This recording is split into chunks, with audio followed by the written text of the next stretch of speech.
Welcome to Femme Furious, a podcast where pop culture meets a feminine framing. I am your host, Julia Portela, and holy shit, today is the pilot episode. Before we dive in, I wanted to let you know that I am having a launch party this weekend, April 12th at 11 a.m. It is a digital party, so you can join right from Zoom. We'll have games, we'll have prizes, we will have a good time.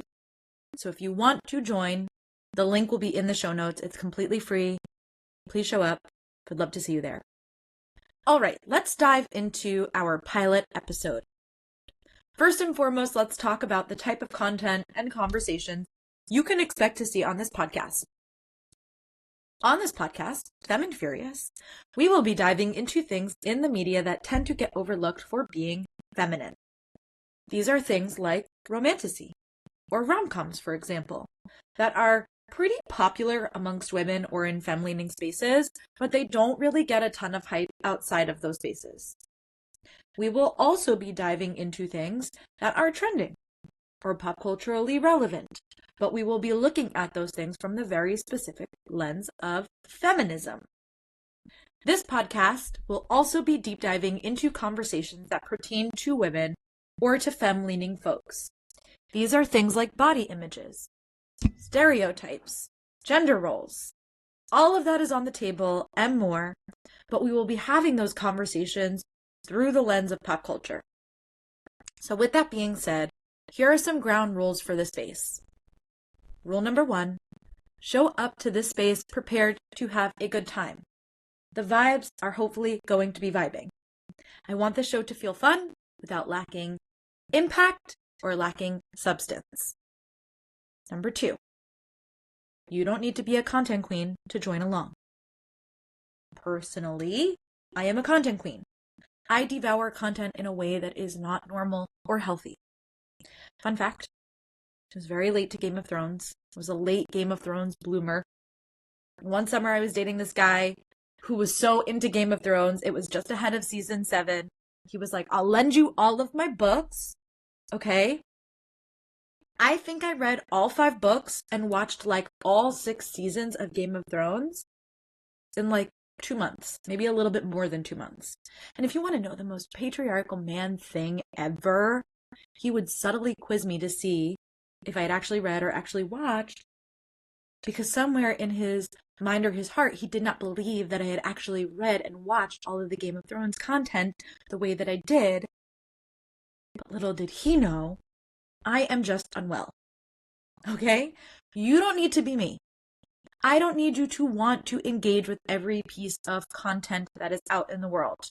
I also don't want to do that, but we will be talking about a lot of those things on this podcast. You don't have to do all of the work to follow the show. I know life is busy. I know watching a lot of different types of shows or movies or reading a ton of books might not always be at the top priority for a lot of people. So guess what? Despite the fact that we will be covering all different types of content, including books, movies, TV shows, music, mythology even, you don't need to be in the know about all of the material at hand in order to follow the episode that we are talking about. Each episode will have a theme that is inspired by the material. And that will be more generalized, and it will allow you to listen to part of the episode, and it will be completely spoiler-free. That brings me to rule number 3. Listen with an open mind. Maybe you're not a content queen, but maybe you hear a conversation on the show that you enjoy. Maybe the theme at hand is just interesting to you. And if so, I encourage you to pick up the material. Pop culture and media is one of the coolest ways that we get to understand something about humanity as a whole. It clues us into what is shaping our society. It gives us a place to soundboard our own thoughts and feelings. So if you listen to this podcast with an open mind, you may find some interesting properties that really resonate with you that maybe you wouldn't have stumbled across before. That said, if you are invested in becoming a content queen, I have also posted the schedule in advance online.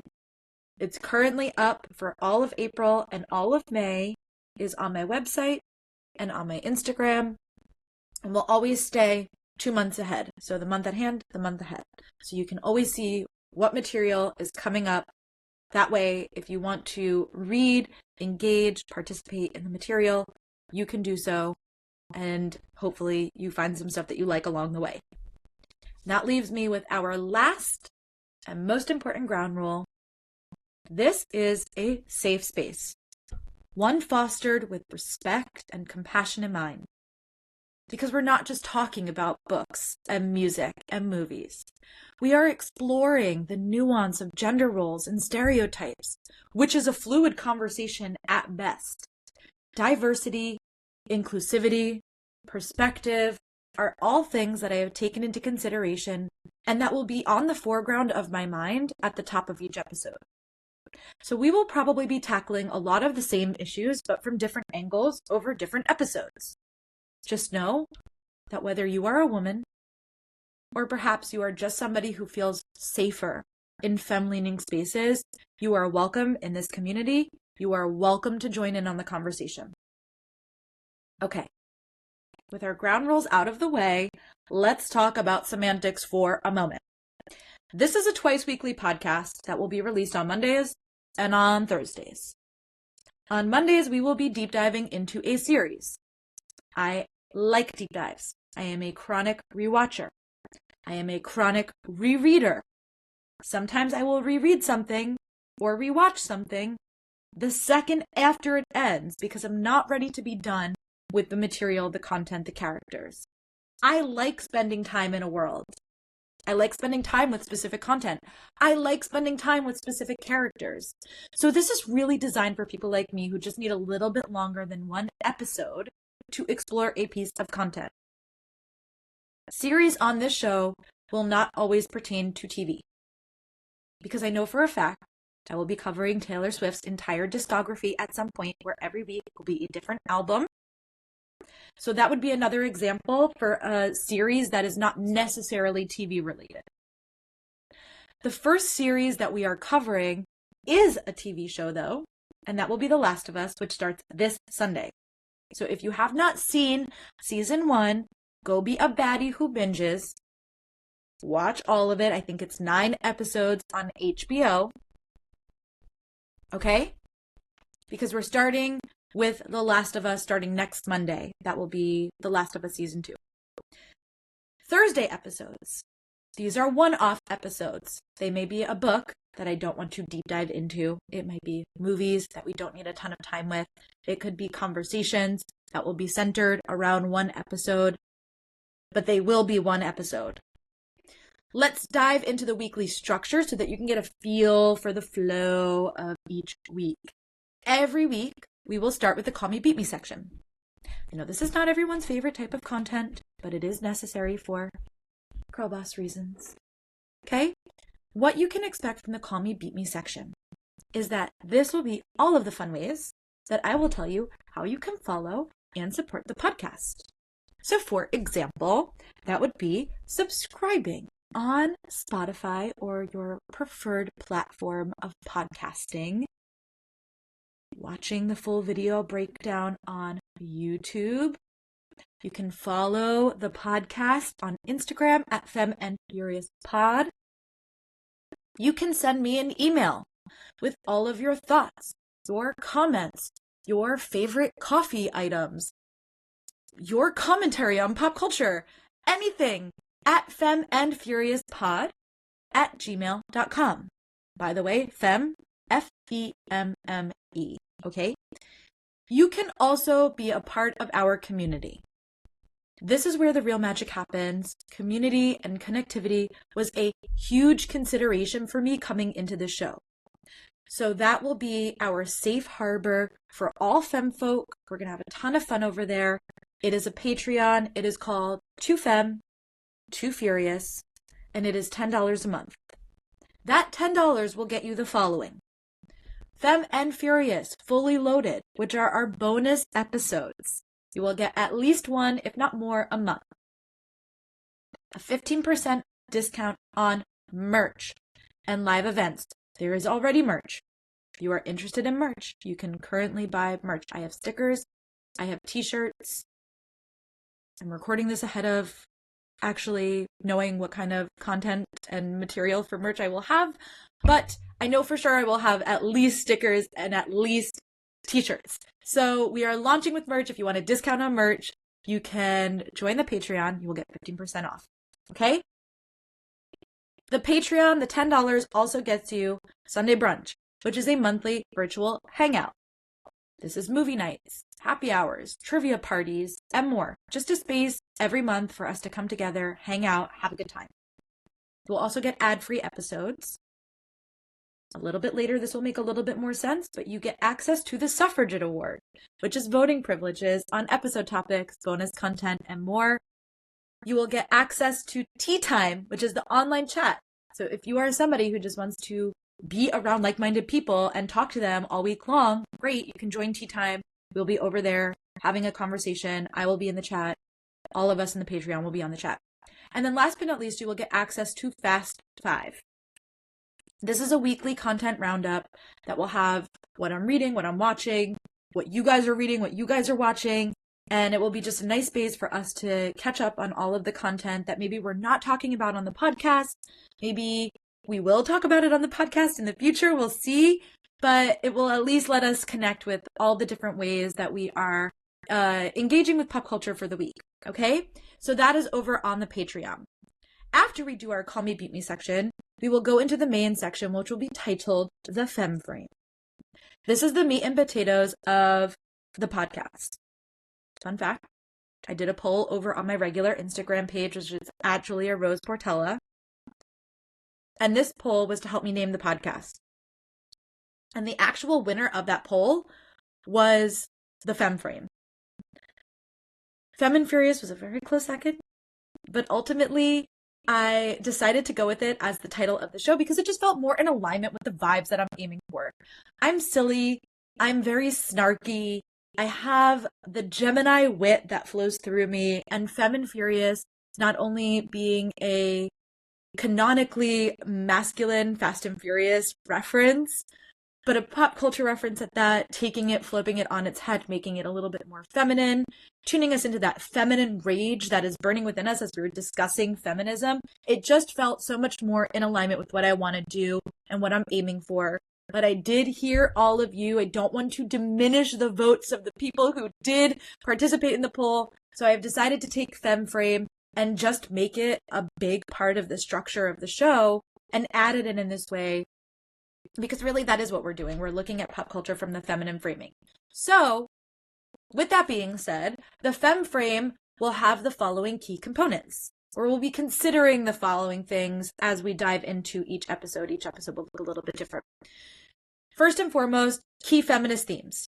This is where we'll dive into things like empowerment or critique of patriarchal systems or inclusivity. Anything that might be related to the topic at hand or the content and material at hand. This part of the Femme Frame will be spoiler free. So for whatever content we're doing for the week, the key feminist themes may gently brush up against and tell you why you may like or give a synopsis of the content at hand so you can follow along, but it's not going to spoil anything within the scope of the story or the show or the movie that we're talking about, if that's what we're doing in that episode. I will also take into consideration herstory, relevant history for women and the topic at hand. I am also thinking about representation when I am thinking about the Femme Frame, because I cannot in good faith do a podcast on feminism without considering things like gender and sexual fluidity, stereotypes, intersectionality. And I'm not perfect, okay? But I do want to try my best each episode to be as inclusive as possible when we are considering a topic at hand. I'm not going to get this right all of the time, but I welcome you to share your voices with me so that when we have a topic coming up, I can take all of those pieces, POVs, considerations, and add them in there so that we can be as diverse and as inclusive as possible on the show. Last but not least, we will be talking about cultural context.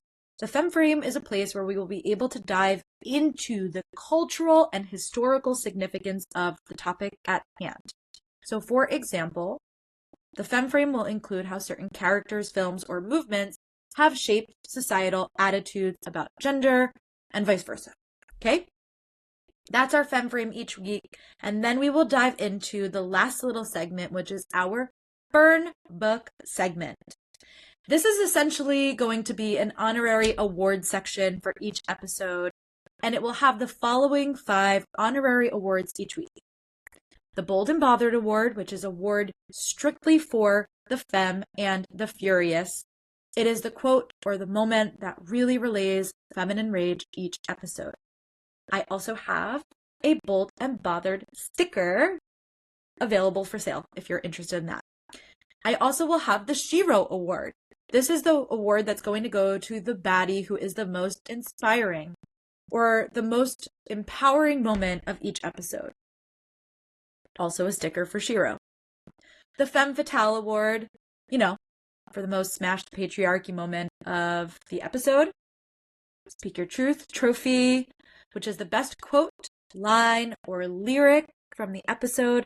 And then the honorary Heartthrob, because I'm just a girl, okay? And I want to talk about the most swoon-worthy moments for our romantic heroes and our counterparts. And that will be our episode each week. With that being said, we'll do a mini version of this just to let you know how Femme Furious was born. It's our birthing story. That will be our femme frame this week. I want to flash back to 2016, 2017, when movements like Time's Up and Me Too really started to take off, and with it, a wave of feminist rage sort of emerged online. Suddenly there were videos being posted that said things like, if I'm too much, go find less. Or being basic is not a bad thing, while holding a pumpkin spice latte. There were videos of girls who were making fun of guys who would say, you are not like other girls. And those girls would stitch those pieces of content together by saying like, yes, I am just like every other girl and other girls are cool. Okay? It was a pivotal time in my journey, 2016 to 2017, because it was the first time I was really forced to confront my own internalized misogyny. Despite the fact that I would have self-proclaimed being a feminist, I was what Gen Zers would now call a pick-me girl. I want to preface my backstory with this little tidbit. We cannot have conversations on this podcast about feminism without talking about stereotypes and without talking about gender fluidity. And I say this because there are so many strong women who play sports or who have what society would deem more masculine hobbies or qualities. And that somehow is separate from this conversation of feminism, when obviously that's just not true. But I think when we talk about something like hobbies and interests from the perspective of gender, and more specifically, from the perspective of why women engage with certain things, it's important to recognize how men filter into this. And for me personally, I got very into things that were liked by men in order to be liked by men. I was very much disavowing so many things that I actually enjoy in order to be more digestible for men. I got more into sports and further away from my obsession with Taylor Swift. And I did that specifically because I wanted to be more palatable by men. So when I talk about perspective, this is what I'm talking about. If you grew up playing or loving sports, and that is a fabric of who you are as a person, and your personhood just happens to be feminine or femme-leaning, then that's fair game in the spectrum of feminism, at least in my opinion. But that was not the case for me, especially with sports. Okay, I grew up doing musical theater. Sports weren't on my radar. Not that my family or people I knew didn't watch them, but I didn't watch them, and I didn't care about them. And I think somewhere along the way, I did actually grow to like them. But my initial interest in sports had everything to do with wanting to have common ground with men. Had nothing to do with my own interest, nothing to do with my own desire to explore. And for a long, long time, I really wanted to be seen as equal to my co-eds. I matched them in pretty much everything that they did. We went out to a bar, I matched them in their drink choices. So instead of ordering something girly, like a Cosmo or a martini or a sex on the beach, I drank what my male counterparts were drinking. And not only that, but I would match them drink for drink because I thought it would make me more cool, despite the fact that, I am significantly smaller in stature than most of my male counterparts. I matched all of my guy friends in their ambition. I actually think now I've outgrown some of them in their ambition. I matched them in their interests. None of them were interested in what I was interested in. And I was very vocal that conventionally feminine things like liking rom-coms or wanting to receive flowers were overrated. Despite the fact that internally, I didn't actually believe that to be true. And something to know about me. My day job is being an astrologer, which is quite possibly the most feminine job that you can have outside of this podcast. Most of my clients are she's, gays, or theys. And my MO in life is to consistently go deeper. It is to know myself fully, to know myself wholly, and to examine myself through the different experiences and lenses, which is why I love astrology, because it gives me a space to do that with every client that I see. So color me shocked when this new wave of feminism emerged and suddenly I felt hollow. Personally, I started to recognize that it was a calling for me to go deeper on my own spiritual journey in relation to my ideas of feminism, my own personal experience and exploration and promotion of feminism. It became an invitation to actually detangle myself from views, opinions, and interests that didn't support or even include me. And instead, I found myself falling into a rabbit hole of things that brought me joy when I was much younger, including Nancy Drew video games and Taylor Swift and band boys and rom-coms and romanticy and so much more. This only multiplied for me as I watched my friends and people in my family begin to do the same.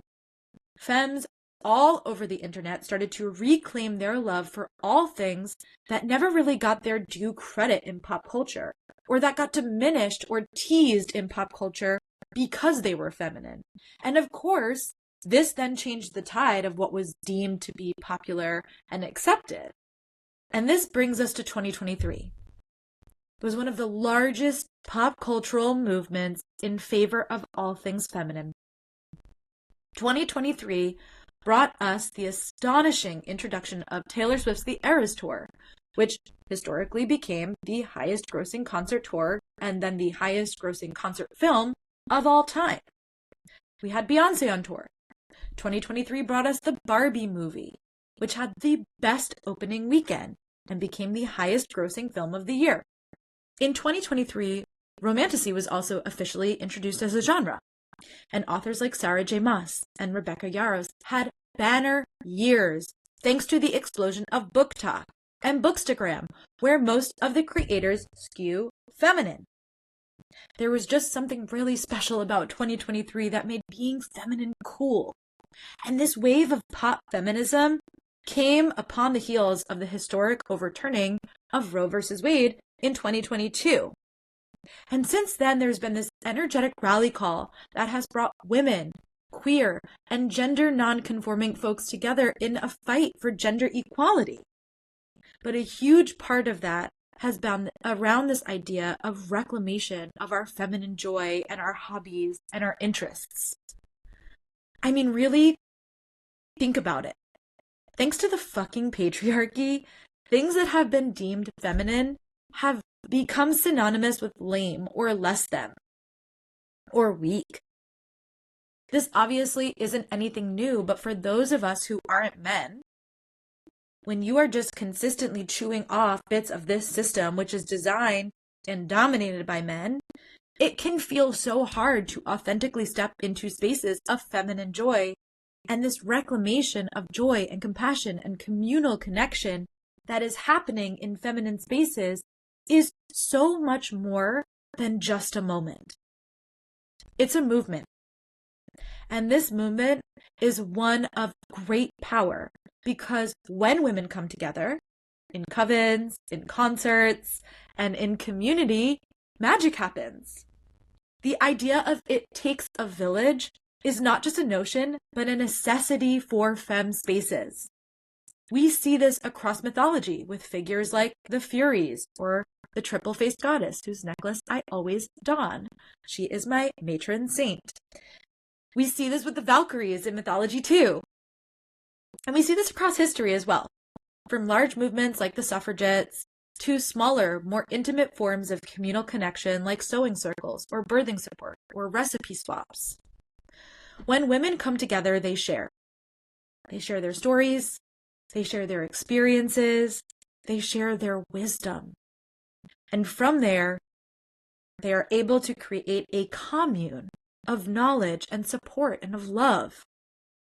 And I had this all in mind as a part of my own journey of healing these ignored and abandoned parts of my own femininity.